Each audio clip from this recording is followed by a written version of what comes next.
Assalamualaikum warahmatullahi wabarakatuh. Saya Nanda Aprilwandari dengan nomor BP 2013016 ingin mempresentasikan mengenai katalis. Pengertian katalis.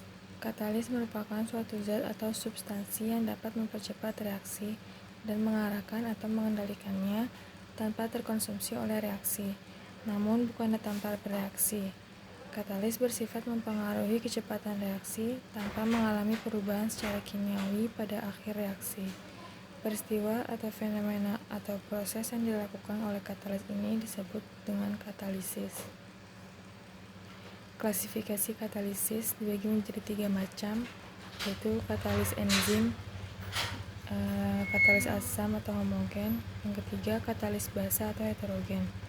Katalis enzim adalah molekul protein ukuran koloidal merupakan katalis di antara homogen dan heterogen. Katalis asam. Katalis homogen berada pada fase yang sama seperti reaktan dan produk. Yang ketiga, katalis basa atau heterogen. Katalis heterogen merupakan katalis yang berada dalam fase yang berbeda dengan reaktan, biasanya berupa padatan dan interaksi pada permukaan padat gas atau padat cair. Biokatalis pada suhu ruang.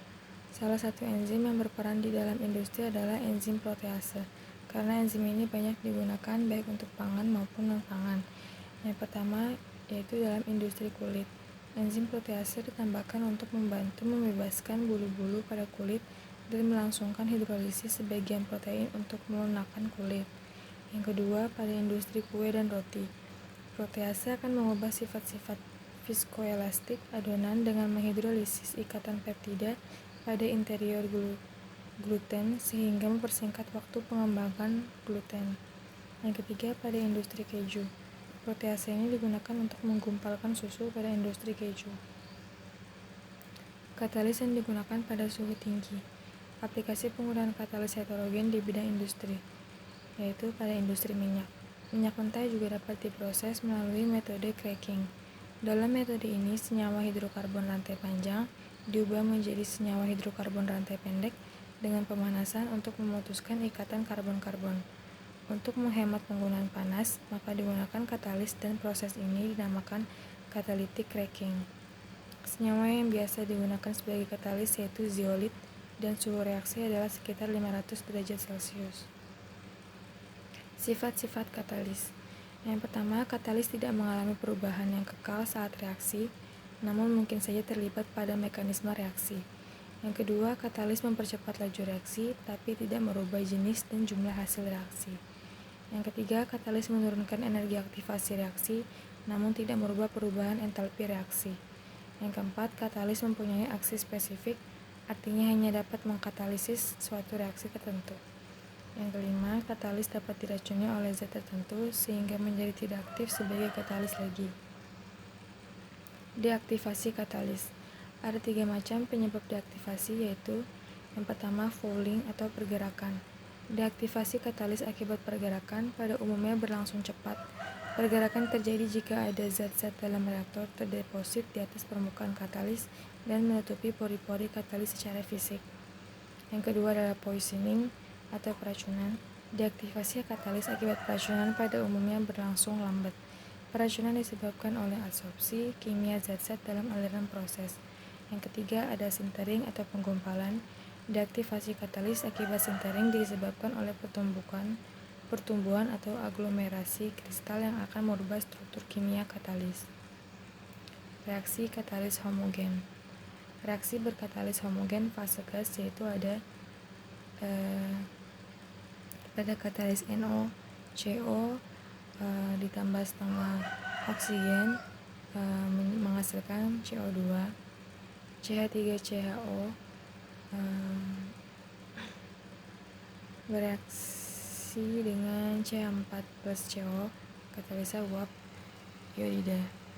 Reaksi berkatalis homogen fase cair yaitu C12H22O11 plus H2O menghasilkan C6H12O6 plus C6H12O6, katalisnya yaitu asam. CH3COOH2 plus H2 menghasilkan CH3COOH dan plus C2H5OH. Katalisnya asam. Reaksi katalis heterogen. Yang pertama, reaksi hidrolisis senyawa hidrokarbon tak jenuh.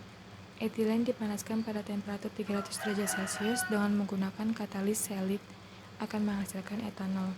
Reaksinya yaitu C2H4 plus H2O menghasilkan C2H5OH.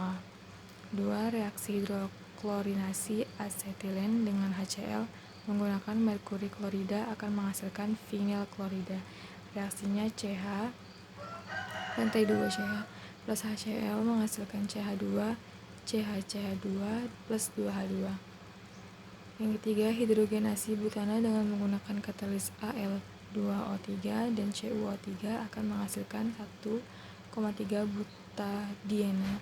Reaksinya CH3 CH2 CH2 CH3 menghasilkan CH2 lantai 2 CH CH2 plus 2H2. Penyangga katalis. Fungsi dari penyangga adalah sebagai permukaan yang stabil, di mana inti aktif terdispersi sedemikian rupa sehingga sintering atau penggumpalan dapat dikurangi.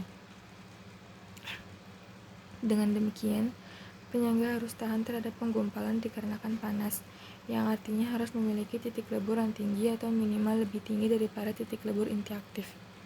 Penyangga yang baik memiliki porositas, sifat-sifat mekanik, kestabilan, aktivitas fungsional ganda, dan modifikasi komponen aktif yang tinggi.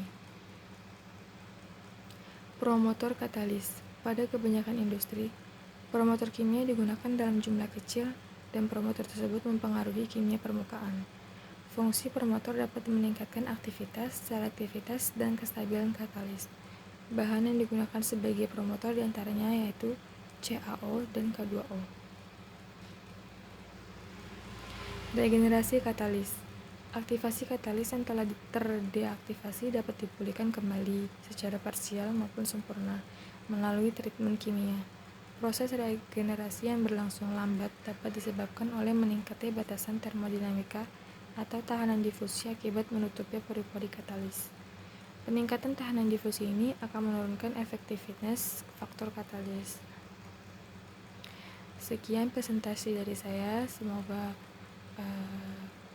bermanfaat. Jika ada kesalahan, mohon dimaafkan. Assalamualaikum warahmatullahi wabarakatuh.